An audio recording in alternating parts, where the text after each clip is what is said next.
Hello बच्चों, नमस्कार। स्वागत है आपका सक्सेस इन हिंदी एकेडमी में। बच्चों, हमने आदिकाल की 5 वीडियो डाल दी हैं। अगर किसी बच्चे ने वो नहीं देखी है तो वो भी देखिए। संपूर्ण आदिकाल मैंने उसमें डाल दिया है, वो जाकर अवश्य देखिए। क्योंकि जो भी अब तक जितने भी एग्जाम हुए हैं और वो प्रश्न आए हुए हैं, एक भी प्रश्न आदिकाल से बाहर नहीं जाएगा, इतना मेरा वादा है आपसे। क्योंकि मैंने बड़े ही महत्वपूर्ण प्रश्न डाले हुए हैं। और इसके साथ हरियाणा स्क्रीनिंग का जो एग्ज़ाम हुआ था वो भी मैंने डाल दिया है, पीजीटी का। और जो केवीएस के एग्ज़ाम हुए हैं पीजीटी के, वो डिपार्टमेंट वाले और वैसे दोनों वे डाल दिए, वो भी जाकर अवश्य देखें। और अगर आप चाहते हैं कि मैं इसी प्रकार से वीडियो लाती रहूं, जैसे आदिकाल की, अब भक्ति काल शुरू करेंगे। अगर नहीं मैम, मैं सोच रही हूँ कि टीजीटी के एग्ज़ाम की एक वीडियो और रह चुकी है, वो डालने की सोच रही हूँ। लेकिन अगर आप चाहें नहीं मैम यही वीडियो डालते रहें तो कमेंट बॉक्स में अवश्य लिखना। तो ध्यान दीजिए बच्चों, अभी D++B Haryana TGT PGT exam आने वाले हैं, या कोई भी टीजीटी पीजीटी एग्जाम हो जिसमें हिंदी पूछी जाती है, तो सभी के लिए ये वीडियो बेहद ही महत्वपूर्ण रहने वाली है। अगर आप चैनल पर नए आए हैं, चैनल को सब्सक्राइब कर लेना, वीडियो को लाइक कर देना और अपने दोस्तों तक अवश्य शेयर कर देना। तो अभी हम शुरुआत करते हैं। भक्ति आंदोलन को ईसाइत की देन किसने कहा है? तो देखिए बच्चों, भक्ति आंदोलन को ईसाइत की देन कहा है ग्रियर्सन ने। किसने कहा है? ग्रियर्सन ने। आगे बढ़ते हैं। भक्ति काव्य को भारतीय चिंताधारा का स्वाभाविक विकास किसने कहा है? तो भक्ति आंदोलन को भारतीय चिंताधारा का स्वाभाविक विकास हजारी प्रसाद द्विवेदी ने कहा है। पराजय के बाद व्यक्ति अपनी आध्यात्मिक श्रेष्ठता प्रदर्शित करना चाहता है, यही मनोवृत्ति भक्ति आंदोलन का स्रोत है। ये कथन किसका है? तो ये है बाबू गुलाब राय का। किसका है बेटा? बाबू गुलाब राय का।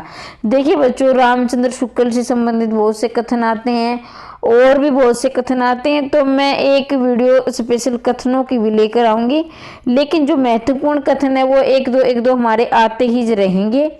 इसके साथ ही बड़े ही महत्वपूर्ण, यानी ये इतना मेरा आपसे वादा है कि जो मैं वीडियो करवाऊंगी पूरा कंप्लीट कोर्स करवाऊंगी, बिल्कुल फ्री रहेगा, किसी प्रकार का कोई चार्ज नहीं लिया जाएगा।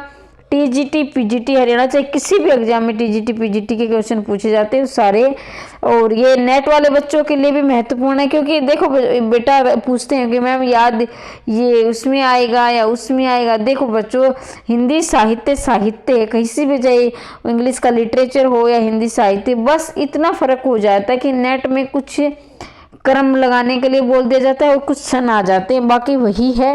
और काफ़ी क्वेश्चन आपको देखने को मिलेंगे।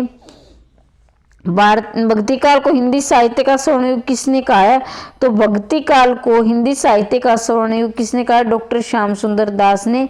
बेटा इसको IMP लगा लीजिए और इस क्वेश्चन को आप ध्यानपूर्वक पढ़े। बड़े ही बहुत बार परीक्षा में पूछा गया है और आगे भी इसकी पूरी आने की संभावना है। हिंदी साहित्य के इतिहास में नामकरण के दृष्टिकोण से काल सबसे कम विवादास्पद रहा है। तो सबसे कम विवादास्पद कौन सा रहा है? भक्ति काल। अगर आपसे पूछ लिया है सबसे ज्यादा विवादास्पद कौन रहा है, तो आदिकाल तो सबसे ज्यादा रहा है और भक्ति काल क्या है? वो सबसे कम रहा है। भक्ति काल को भक्ति काल ही ज्यादातर कहा गया है। देखिए बच्चों, तुम बोलते हो कि मैडम आप वीडियो ज़्यादा क्वेश्चन करवाई, वीडियो ला। देखिए बच्चों, तुम वीडियो देखते हो, लेकिन मैं देखती हूँ जितनी वीडियो देखी जाती है उतने लाइक नहीं आते हैं, बार बार कमेंट करते हो। देखिए ये तो मुझे अच्छा लगता है कि आप जो है मेरे लिए मुझे इतना सम्मान देते हो, प्यार देते हो, और मेरा जो मैं पढ़ाती हूँ आपको समझ में आता है, ये मेरे लिए बड़ी ही गौरव की बात है। और मैं आपको सौभाग्यशाली मानती हूँ कि आप लोगों को मेरा पढ़ाया हुआ समझ में आ रहा है। लेकिन बेटा इतना तो आपका भी फर्ज बनता है कि आप वीडियो को लाइक करें। देखने से पहले आप वीडियो को लाइक कर दोगे तो शायद आप भूलोगे नहीं। मैं देखती हूँ कि आप वीडियो को लाइक कर देख कर चले जाते हो, लेकिन वीडियो को लाइक नहीं करते हो। मैं उम्मीद करती हूँ कि आप जरूर करोगे लाइक। अब आगे बढ़ते हैं। भक्ति को धर्म का रसात्मक रूप किसने कहा है? भक्ति को धर्म का रसात्मक रूप किसने कहा है? ये कहा है आचार्य रामचंद्र शुक्ल ने। किसने कहा है? आचार्य रामचंद्र शुक्ल ने। ठीक है। भक्ति को हिंदी साहित्य का स्वर्णयुग किसने कहा है? तो भक्ति काल को हिंदी साहित्य का स्वर्णयुग कहा जाता है। क्योंकि मतलब कहा तो किसने? डॉक्टर श्याम सुंदर दास ने। लेकिन क्यों कहा है? क्योंकि इस काल की रचनाएं अत्यंत लोकप्रिय और उत्कृष्ट थी। उत्कृष्ट का मतलब होता है बेटा उच्च कोटि की थी, मतलब अच्छी अच्छी विशेषताएं थी उनकी रचनाओं में। ठीक है, बाकी के नहीं रहेंगे। भक्ति आंदोलन को इस्लाम आक्रमण से पराजित हिंदू जनता की असहाय एवं निराश मनस्थिति किसने कहा है? भाई कहा कि भक्ति आंदोलन इसलिए आया क्योंकि इस्लाम आक्रमण से पराजित हिंदू जनता की असहाय और निराश मनस्थिति, यानी हिंदू जो है बिल्कुल निराश हो चुके थे, इसलिए भक्ति आंदोलन आया था और उनकी मनस्थिति बिल्कुल निराशात्मक हो गई थी। तो इसका रहेगा ये आचार्य रामचंद्र शुक्ल ने कहा था। भाई आचार्य रामचंद्र शुक्ल को ध्यान दीजिए, आचार्य रामचंद्र शुक्ल ने इस्लाम के आक्रमण, ये ने कहा कि इस्लाम का आक्रमण नहीं होता तो भक्ति का जो है भक्ति हमारे जो देश में नहीं आती, यानी भक्ति आंदोलन नहीं होता। ऐसा कहने का प्रयत्न कहीं ना कहीं इस्लाम को उचित ठहराया है रामचंद्र शुक्ल ने, ये कहने का अभिप्राय है। भक्ति द्राविड़ उपजाए लाए रामानंद, तो ये कथन किसका है? तो ये कथन रहेगा बेटा कबीर का।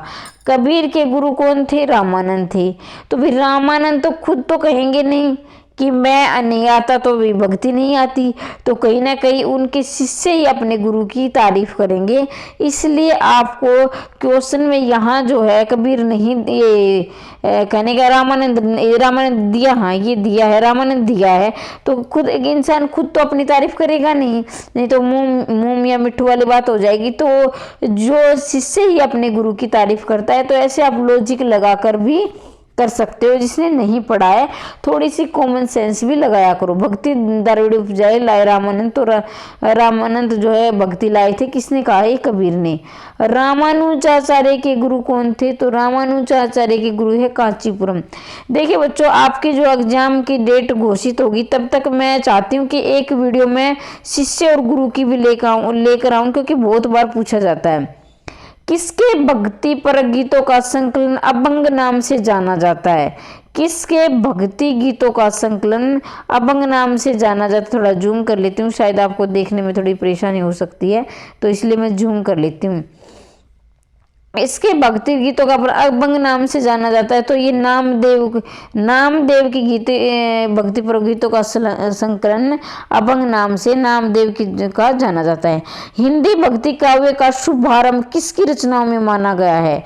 हिंदी भक्ति काव्य का शुभारंभ किसकी रचनाओं में माना जाता है? तो ये माना जाता है नामदेव की। किसका? हिंदी भक्ति काव्य का शुभारंभ नामदेव की रचनाओं से माना जाता है।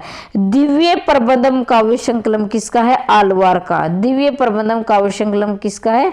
आलवार का। आलवार का शाब्दिक अर्थ क्या है? मगन होना। ये भी IMP लगा लीजिए, बहुत बार परीक्षा में पूछा गया है। निर्गुण एवं सगुण दोनों प्रकार की भक्ति का मुख्य लक्षण क्या है? तो निर्गुण एवं सगुण दोनों प्रकार की भक्ति का मुख्य लक्षण है बेटा भक्ति विषयक रति एवं अनन्यता। क्या है?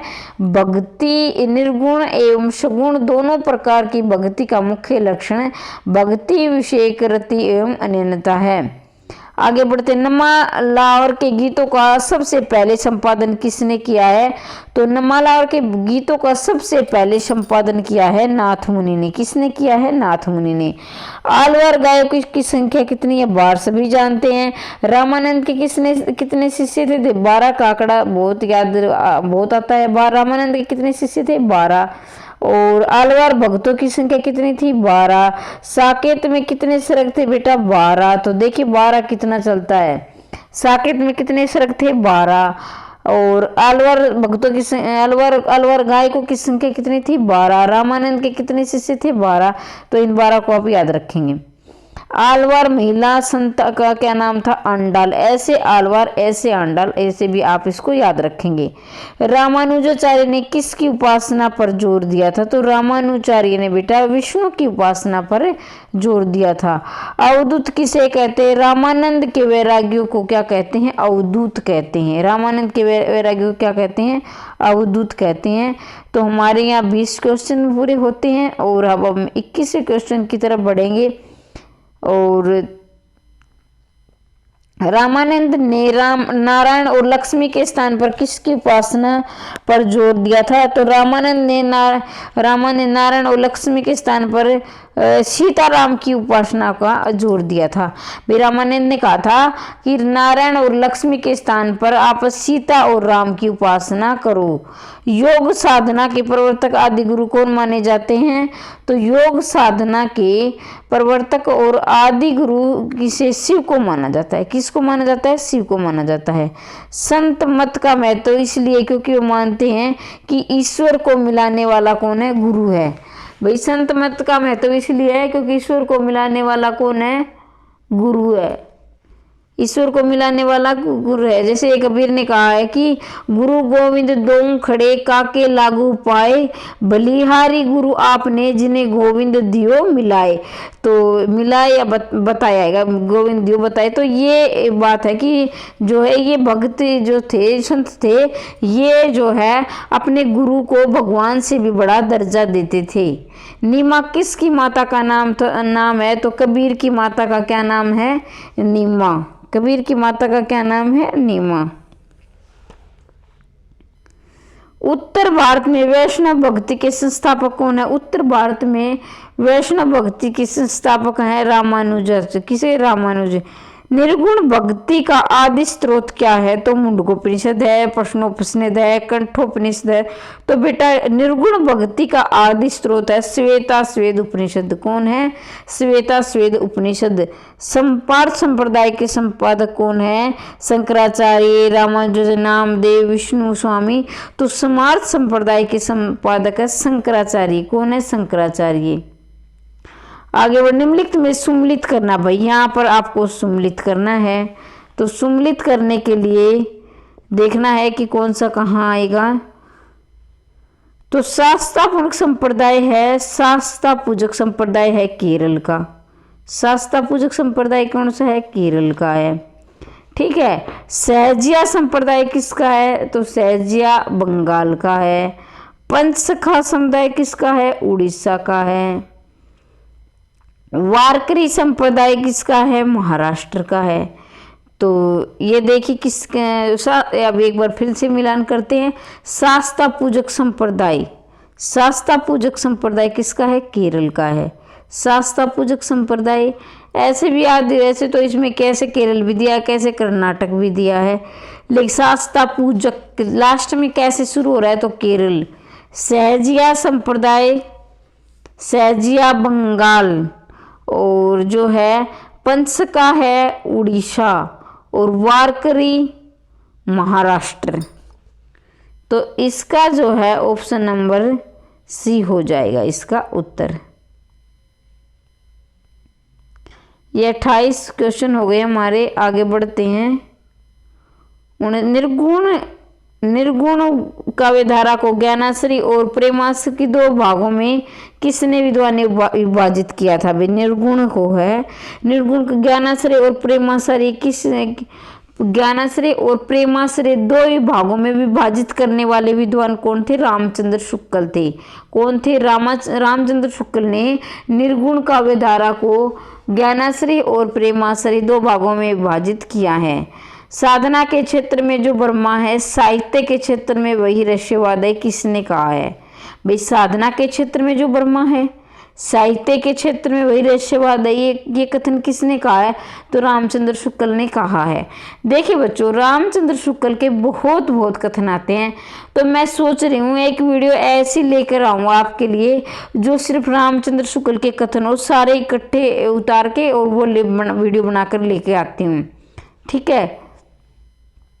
और मैंने पृथ्वीराज रासो की प्रमाणिकता, अर्ध प्रमाणिकता, अप्रमाणिकता बड़ी ही अच्छी वीडियो बनाई है। जिन बच्चों को पृथ्वीराज रासो की और भी प्रमाणिकता, अर्ध प्रमाणिकता में जो दिक्कत आ रही है, उनको याद नहीं होता, वो ट्रिक के द्वारा मैंने समझाई है, वो भी आप वीडियो को जाकर अवश्य देखें।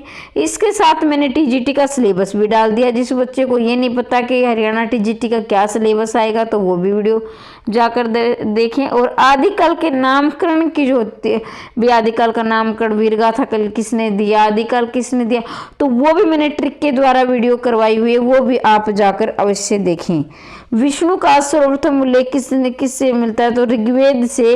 ऋग्वेद जो है, देखिए हमारे कितने वेद हैं, 4 वेद हैं। पहला वेद क्या है, ऋग्वेद है। दूसरा वेद क्या है, ये है यजुर्वेद है। और तीसरा कौन सा है, सामवेद है। अथर्ववेद कौन सा है, चौथा वेद है। तो सबसे पहले पुराना वेद ऋग्वेद, फिर है यजुर्वेद, फिर है सामवेद और अथर्ववेद। तो बेटा कई बार प्रश्न ये भी बन जाता है कि संगीत का वर्णन कौन से वेद में है, तो सहसे संगीत, सहसे सामवेद। संगीत का वर्णन सामवेद में है।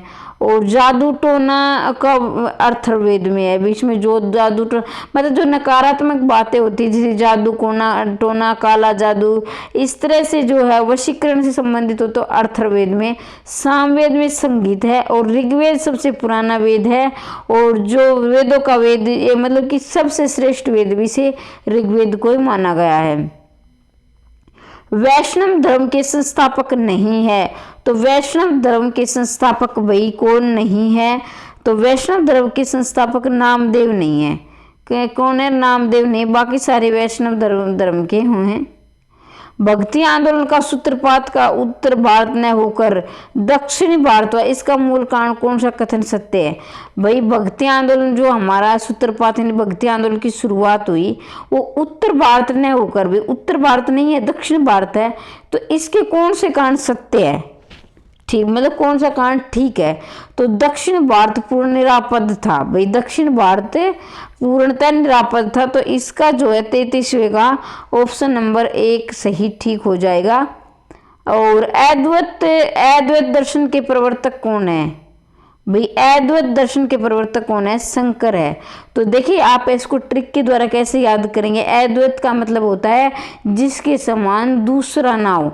अब ध्यान दीजिए बच्चों, देखिए अब लॉजिक से भी देख, शंकर तो एक ही भी पैदा हुए हैं, एक ही देवता है शंकर, तो उनके समान दूसरा कोई नहीं है। तो अद्वैत दर्शन के प्रवर्तक कौन होंगे, शंकर होंगे। आगे बढ़ते हैं। ये बच्चों मिलान करना, मिलान वाले प्रश्न बड़े अच्छे होते हैं, क्योंकि आपके एक प्रश्न में 4 प्रश्न समाहित होते हैं। और दूसरी बात, इसका क्या फायदा होता है, अगर आपको एक भी आ रहा है ना, तो आप इसको ठीक कर देते हो। लेकिन अगर ये सिंगल जो प्रश्न होता है उसमें एक वही नहीं आएगा तो गलत होगा। लेकिन इसमें आपको क्या फ़ायदा मिल जाता है, एक तो एक प्रश्न के साथ आपके 4 प्रश्न तैयार हो रहे हैं, और चारों में से अगर आपको एक भी आता है तो आपको एक नंबर मिल जाता है। ज़्यादातर मामले में मैंने इसको ऐसा देखा और समझा भी है। तो देखिए बच्चों, जो शुद्ध द्वैतवाद कौन है, शुद्ध द्वैतवाद के वल्लभाचार्य। शुद्ध वल्लभ का मतलब होता है जैसे बलशाली, वैसे बता रही हूँ मैं इस ट्रिक के द्वारा। वल्लभाचार्य, वैसे वल्लभाचार्य जो हमारे थे ये संत थे, लेकिन मैं वैसे आपको वल्लभ का मतलब होता है बलशाली। तो शुद्ध शुद्ध जो भोजन खाएगा शुद्ध रहेगा। तो ये आप ट्रिक के द्वारा ऐसे याद कर सकते हैं। हमें तो एग्जाम में नंबर लेने हैं, हमें अर्थ से इतना ज़्यादा मतलब नहीं होता। हमारे ऑब्जेक्टिव प्रश्न आते हैं तो ज़्यादा से ज़्यादा नंबर लाने की कोशिश करो। अपनी निजी ज़िंदगी से बेटा जोड़कर पढ़ा करो। नहीं, ये नहीं है कि ऐसा इसका कोई लेना देना नहीं। हमें एक बार एग्जाम हमारा पास हो जाए, उसके बाद आप और दिन मतलब नौकरी लगने के बाद और ज़्यादा ज्ञान लेते रहना। तो अभी भी मैंने बताया कि अद्वैत क्या कौन है, शंकराचार्य। विशिष्टता द्वैतवाद कौन से, राम। भाई विशिष्ट का मतलब होता है जो औरों से हटकर हो, यानी उसकी विशेषता खास हो, सबसे अच्छी विशेषता हो। तो भाई राम में इतने सारे अच्छे गुण थे, तो वो अपने आप में क्या थे, विशिष्ट थे ये अपने आप में। तो विशिष्ट द्वैतवाद के कौन होंगे, रामानुजाचार्य। और द्वैतवाद के कौन होंगे, मध्वाचार्य। तो एक बार फिर से रिवीजन करते हैं। शुद्ध द्वैतवाद वल्लभाचार्य, अद्वैतवाद शंकराचार्य, विशिष्ट द्वैतवाद रामानुजाचार्य, द्वैतवाद मध्वाचार्य। तो इसका ऑप्शन नंबर कौन सा रहेगा, डी इसका सी इसका आंसर रहेगा। कौन सा रहेगा? सी रहेगा। आगे बढ़ते हैं, हम यहाँ पर 35 क्वेश्चन कर चुके हैं।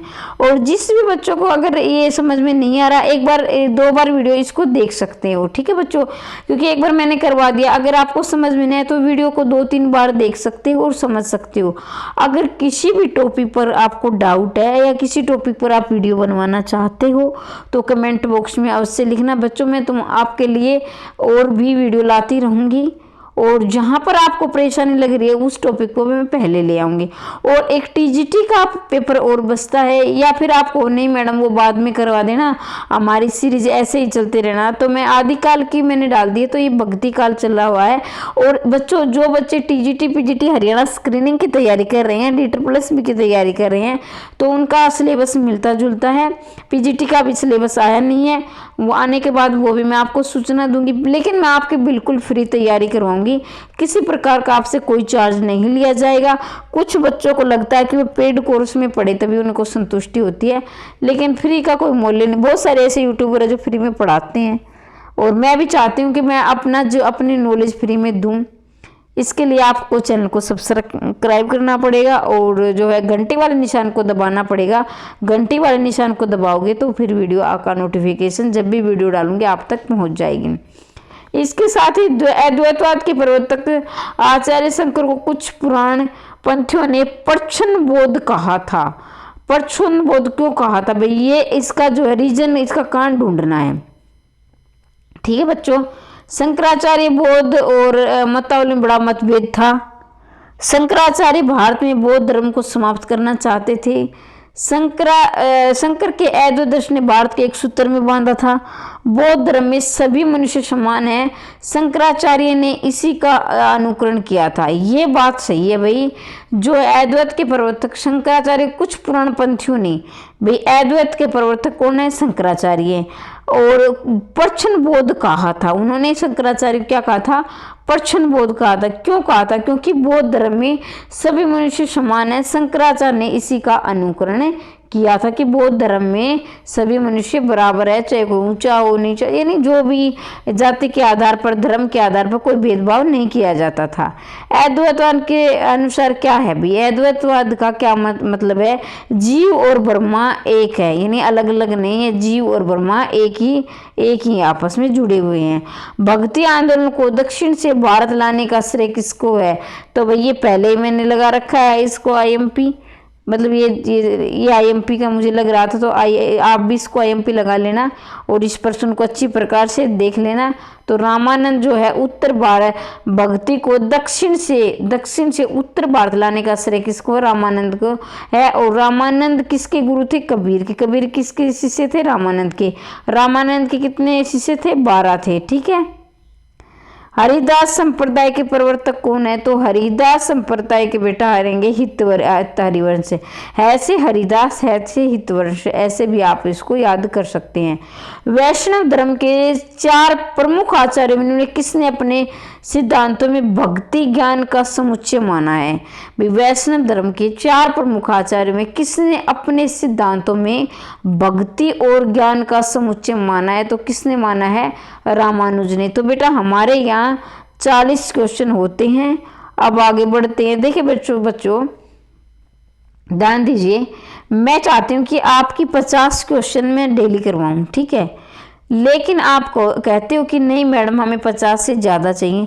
वैसे इसमें 50 नंबर डले होंगे, लेकिन बहुत से प्रश्न ऐसे हैं जो मैं आपके बोलकर करवाती हूँ और बात बार बार बोलती। ध्यान दीजिए बच्चों, तो इसका मतलब वो सुनने लायक बातें होती हैं, और जो मैं बोलकर बताती हूँ वो प्रश्न ऐसे होते हैं जो मुझे लगता है कि यहाँ मैं लिख कर नहीं लाई हूँ या टाइपिंग में नहीं की गई है, और वो प्रश्न आपके एग्जाम की दृष्टि से बेहद महत्वपूर्ण है। इसलिए आप वीडियो को ध्यान से सुना करो। वे प्रश्न भी आपके लिए काफ़ी लाभप्रद होने वाले हैं। तो देखना, अगर और प्रश्न चाहते हो नहीं मैडम हमें तो 50 से ज़्यादा करवा दीजिए, तो मैं वो भी लेके आता हूँ। लेकिन मुझे लगता है कि आप 50 ही ठीक रहेंगे, और 50 के साथ साथ 10-15 क्वेश्चन तो मैं बोल के भी करवा देती हूँ। तो देखना आपकी क्या राय है, कमेंट बॉक्स में अवश्य लिखना। और जो और भी किसी टॉपिक पर चाहते हैं, कोई सुधार की आवश्यकता है, तो आप कमेंट किया करो। भक्ति और ज्ञान की पृष्ठभूमि रामावत संप्रदाय के प्रवर्तन किसने कहा है? भक्ति और ज्ञान की पृष्ठभूमि रामावत संप्रदाय का प्रवर्तन किसने किया? रामानंद से। तो देखना बेटा, रामावत नाम से ही प्रतीत हो रहा है, रामावत रामानंद, रामावत रामानंद। वारकरी संप्रदाय के कौन है? ज्ञानेश्वर, ज्ञानेश्वर। वारकरी संप्रदाय के प्रवर्तक ज्ञानेश्वर है। कौन से? ज्ञानेश्वर। श्री संप्रदाय के प्रवर्तक कौन है? तो श्री के रामान। देखिए श्री संप्रदाय को आप कैसे याद कर सकते हो? जैसे श्री राम ऐसे बोलते हैं, श्री राम। तो श्री संप्रदाय के प्रवर्तक कौन होंगे? रामानुचार्य, श्री रामानुजाचार्य। रुद्र संप्रदाय के कौन रहेंगे? विष्णु स्वामी। रुद्र के कौन रहेंगे? विष्णु स्वामी। अब हमारे 44 क्वेश्चन यहाँ होते हैं, आगे बढ़ते हैं 45वें क्वेश्चन की तरफ। जंबनाद ने अपने मत का प्रचार करने के लिए किस संप्रदाय की स्थापना की थी? भाई जंबनाद ने अपने संप्रदाय का, अपने मत का प्रचार करने के लिए किस संप्रदाय की स्थापना की थी? तो जंबनाद ने की थी विष्णु संप्रदाय की।